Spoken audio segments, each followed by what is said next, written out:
심상정 의원이 요즘 말을 함부로 하여 심 의원에 대해 영상을 찍게 되었습니다. 얼마나 막말을 하는지 무식하면 전문가들에게 찾아가 조언을 구해야 하는데 전혀 그런 게 없습니다. 머릿속의 상상력을 총동원하여 정치하는 괴상한 사람입니다. 영상을 찍기 전에 저 나름대로 심상정에 대해 알아보았는데 한마디로 굉장히 무례한 인간이며 애국심도 없는 인간임을 알게 되었습니다. 그래서 심 의원이 과거 어떤 일을 했고 얼마나 배은망덕한 사람인지에 대해 말해보겠습니다. 우선 이 내용은 김문수 전 도지사 저서 김문수 스토리청을 참고했습니다. 좌파운동권 진영에서는 박근혜 전 대통령 탄핵 정국 당시 태극기 집회에 앞장서며 과거 열혈 청년 김문수에서 변절됐다는 비판을 했습니다.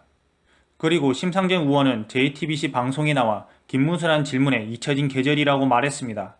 심 의원이 그런 말을 할 위치와 자격이 되는지 의문입니다. 표현의 자유가 있는 나라니까 이해는 합니다.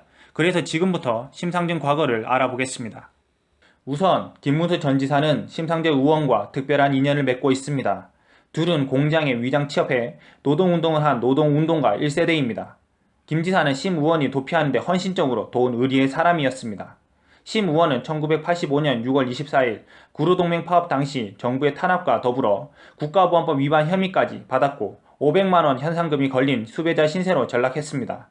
이때 김 지사가 심 의원을 경제적 지원과 함께 도피를 도운 것으로 유명한 일화입니다.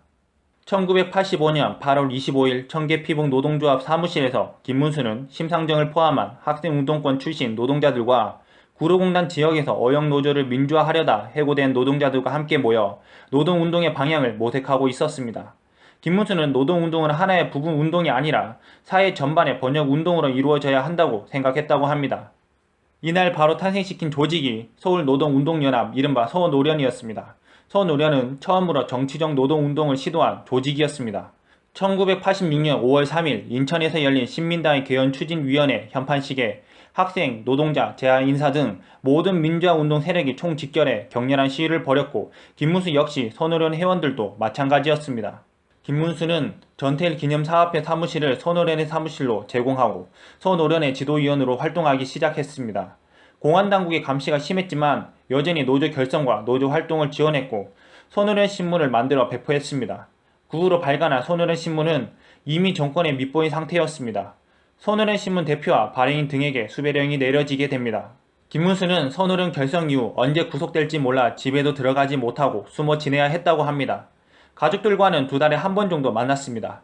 김문수 지사의 아내 설란영 씨는 어느 날 불현듯 남편의 후배가 찾아와 쪽지를 건네주며 허겁지겁 남편의 속옷과 필요한 소지품을 챙겨 은밀히 약속 장소로 나가 전해주었습니다. 인천에서 시위가 일어난 지 사흘 만인 5월 6일 서울 잠실의 한 아파트에서 심상치 않은 상황이 벌어졌습니다. 사복 차림한 경찰들과 군부대 요원들이 아파트 주변에 에워싸고 있었습니다. 사복 차림의 사람들이 드릴을 가져와 문을 뚫기 시작했습니다. 고함 소리와 격렬하게 몸싸움을 하는 소리가 아파트를 울렸습니다. 김문수는 베란다로 나가서 물받이 통을 타고 옥상으로 올라갔습니다. 그러자 건장한 남녀 10명이 옥상으로 몰려와서 그를 붙잡아 개패듯이 두들겨 팼답니다. 연행되면서도 그는 계속 발로 채이고 두들겨 맞았습니다. 김문수를 비롯한 손오련 간부들이 일망타진된 것은 이들에 앞서 6명의 다른 활동가들이 체포되었기 때문입니다. 이들을 조사하던 중에 잠실의 전화번호가 나오면서 김문수를 비롯해 13명이 한꺼번에 체포되었던 것입니다. 그런데 그날 서노련의 핵심 간부인 심상정은 약속 장소에 늦게 나타나는 바람에 함께 연행되지는 않았습니다. 아파트 단지에 들어서는 순간 쫙 깔려있는 경찰들을 보고 이상한 기미를 감지한 심상정은 약속 장소를 가지 않고 주부인 척 가장해 아파트 단지 내에 있는 슈퍼에서 배추와 물을 사가지고 나와 그 자리를 빠져나올 수 있었습니다. 김문수를 비롯한 핵심 활동가들에게는 심상정과 얼굴 없는 시인 박노해의 행방을 추궁하면서 무자비한 고문을 가했습니다. 서노련의 핵심 지도위원이었던 김문수에 대한 고문은 상상할 수 없을 만큼 가혹했습니다. 심상정과 박노해의 행방을 대라고 추궁했지만 그렇게 모진 고문을 무차별적으로 당하면서도 결코 다른 회원들의 행방이나 존재에 대해 입을 열지 않았습니다. 그럴수록 고문의 강도는 높아졌습니다. 김문수는 심상정이 있는 곳을 대라는 요구와 함께 정기 고문을 받아 사경을 헤매기도 했습니다. 심 의원 홍보를 담당하는 김성희 씨는 김 지사가 당시 심한 고문을 당했던 것이 도피 중이던 심 전 대표의 소재를 밝히지 않았기 때문이었다고 밝혔습니다. 그 후 노태우 대통령 때 88 올림픽이 끝난 후 김문수는 10월 3일 개천절 특사로 출감했습니다. 그리고 이후에는 그의 생각을 뿌리채 흔들어 놓았던 사건이 있습니다. 바로 1989년 독일의 붕괴 그리고 바로 이어진 소련의 붕괴였습니다. 70년 동안 사회주의를 선택했던 나라들이 한꺼번에 무너진 것입니다. 그의 나이 40이 되어 사회주의 국가가 붕괴되는 것을 보면서, 그리고 자본주의를 택한 한국 사회가 경제 발전에 성공하는 모습을 보면서 사회주의는 실패했다는 사실을 인정할 수밖에 없었습니다. 지금의 김문수 지사가 있게 되었던 것 같습니다. 이후에는 김문수 지사의 소개로 심상정 의원은 결혼하게 되고 남편을 만나 1992년 결혼을 하였으며 1993년 아들 우균을 낳았습니다. 결혼도 김문수 지사 덕분입니다. 김문수 지사의 노동운동 시절을 간략하게 정리해봤습니다. 그 가운데 심상정 의원은 김 지사에게 많은 은혜를 입었던 사람입니다. 특히 김 지사는 모진 고문과 정기 고문까지 당했지만 심상정은 피했습니다. 모진 고문을 당하면서도 심상정의 행방을 말하지 않았습니다. 어쩌면 심 의원에게 김 지사는 생명의 은인입니다. 무차별적으로 고문을 받고 온몸이 만신창이가 되어 물도 마시지 못하고 피오줌을 싸는 상황까지 이르렀다고 합니다. 그 상황에서 여러 차례 죽을 수 있겠구나라는 생각을 많이 했다고 합니다. 그리고 너무 고문이 고통스러워서 벽에 머리를 박아 자살하려고 했습니다. 하지만 벽에 스티로폼을 깔아놔서 자살할 수 없었다고 합니다. 그리고 심 의원이 아름다운 가정을 꾸릴 수 있도록 가교 역할을 한 사람이 김문수입니다. 저는 1980년대 노동운동을 겪어보지 않은 세대이지만 책을 통해서 확신하는 것은 심상정은 김문수에 비해 노동운동했다고 명함 내밀기에는 부끄러운 사람이라는 사실입니다. 그런데 지금 하는 모습을 보면 과거의 김문수보다 노동운동을 더 열심히 하고 모진 고문도 많이 받아가면서 노동운동을 자기 혼자 다 한 것처럼 행동을 합니다. 그리고 노동자를 내가 다 대변하는 것처럼 행동합니다. 그것도 진보라고 하면서 말이죠.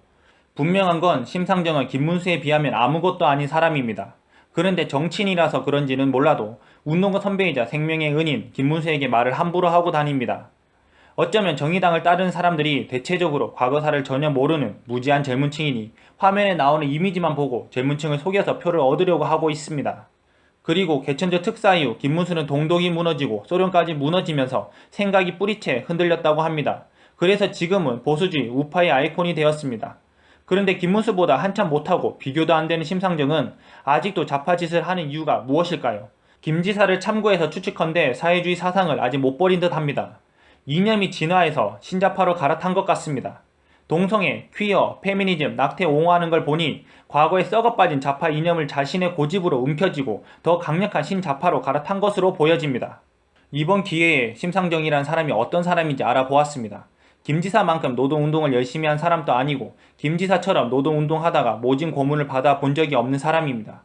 지금은 신좌파 정치인이 되어 진보 타령, 운동권 파리하며 표를 얻어 정치 생명 연장하려는 한 명의 정치인에 불과합니다.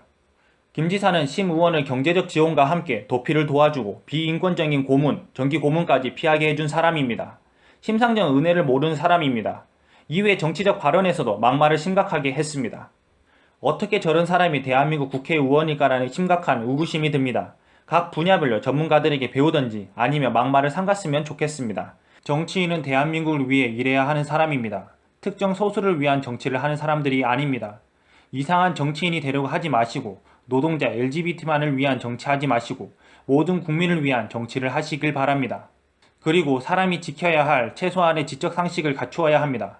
모르겠으면 김문수 지사에게 가서 배우시길 바랍니다. 무제한 좌파라도 상식은 있어야 하지 않겠습니까? 최소한 상식적인 정치인이 되시길 바라겠습니다. 이상입니다.